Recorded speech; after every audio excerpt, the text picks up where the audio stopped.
Song of Songs is one of the strangest books in the Old Testament, and indeed the whole Bible. It's not about anything that books of the Bible are normally about. It's not about the history of Israel, the life of Jesus, the salvation of humanity, the law, or any other topics that pop up regularly in the Old and New Testaments. In fact, it's one of the only two books in the Bible that doesn't explicitly mention God. Well, the other book is Esther, if you're curious. Song of Songs isn't just slightly odd. You can sometimes wonder how it ended up in the Bible at all. But at the same time, Song of Songs is one of the most attractive books in the Bible.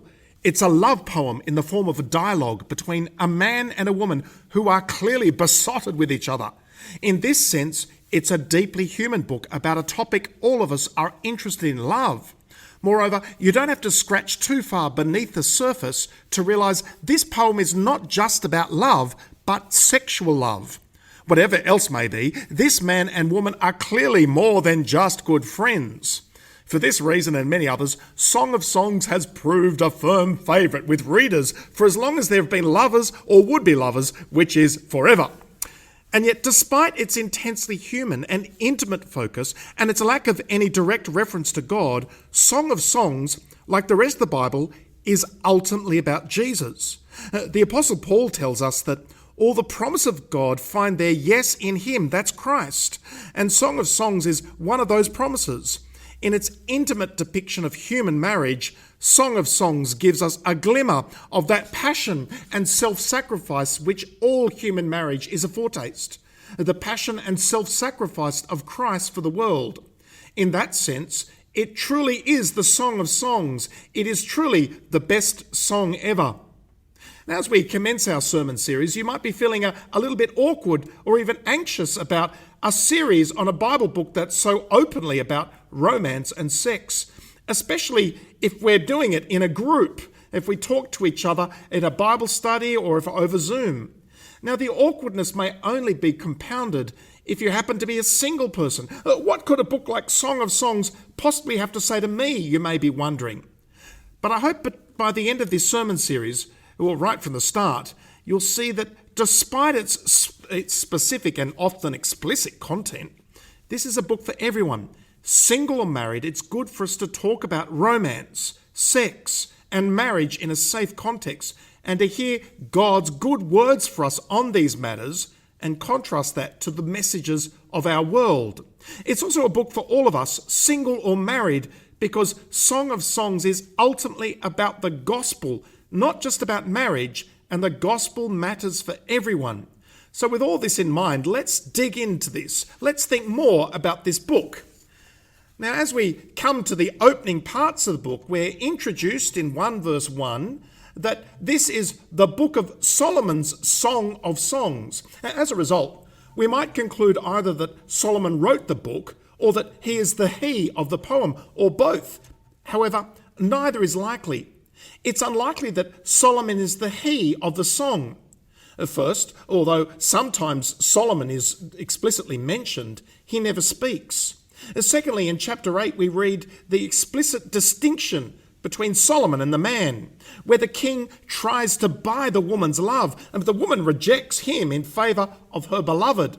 Third, and most significantly, in a poem all about the uniqueness of this woman in the man's eyes, Solomon would be a strange choice for the lead role. He's a guy that had 700 wives, 300 mistresses, and you can read the whole sordid tale there in 1 Kings chapter 11. Instead, the poem Song of Songs is more probably of Solomon, in that it's a part of the Bible's wisdom tradition of which Solomon is the exemplar. It's a song worthy of Solomon in its wisdom. For the reasons that we've just talked about, it's very unlikely that Solomon wrote the song, as he comes off so badly.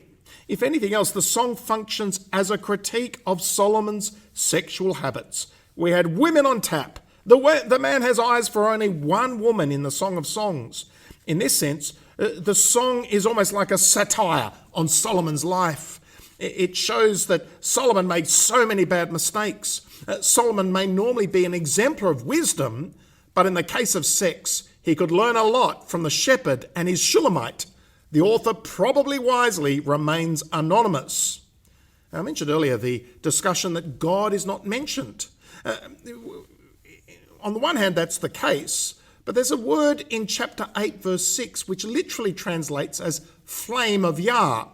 It could be the abbreviated divine form of the name Yahweh, but it might also pick up the ideas of flame or mighty flame, and it may well be a reference, an indirect reference to God. Yah is used in association with flame and jealousy, both of which are linked to God in Israelite tradition. Well, shall we dive into the book and find out what God has to say to us? As we start the book, we're aware that it's had a long history of interpretation. Some have thought that it's just an allegory. Some have preferred to read it as an allegory rather than a story about the covenant love of Yahweh for his people. Or maybe it's about Christ's love for the church. And sometimes these readings have pushed believability to the limits. There's a guy called Cyril of Alexandria in the 5th century who said this: "My beloved is to me a sachet of myrrh that lies between my breasts. That one breast was the Old Testament, the other breast was the New Testament, and the sachet was Christ." Thanks, Cyril. Great ideas. Maybe full marks for imagination, but hardly credible. Look, it's got far more to do with ancient Greek views of badness of the body than it does with a good Bible reading. Song of Songs should be read first and foremost as what it first looks like. It's a rhapsody, a poem, a capturing on the goodness of human love in the world that God has made. Of course, it can be more than that, and as we get to the last of our sermon series, hopefully we'll see that.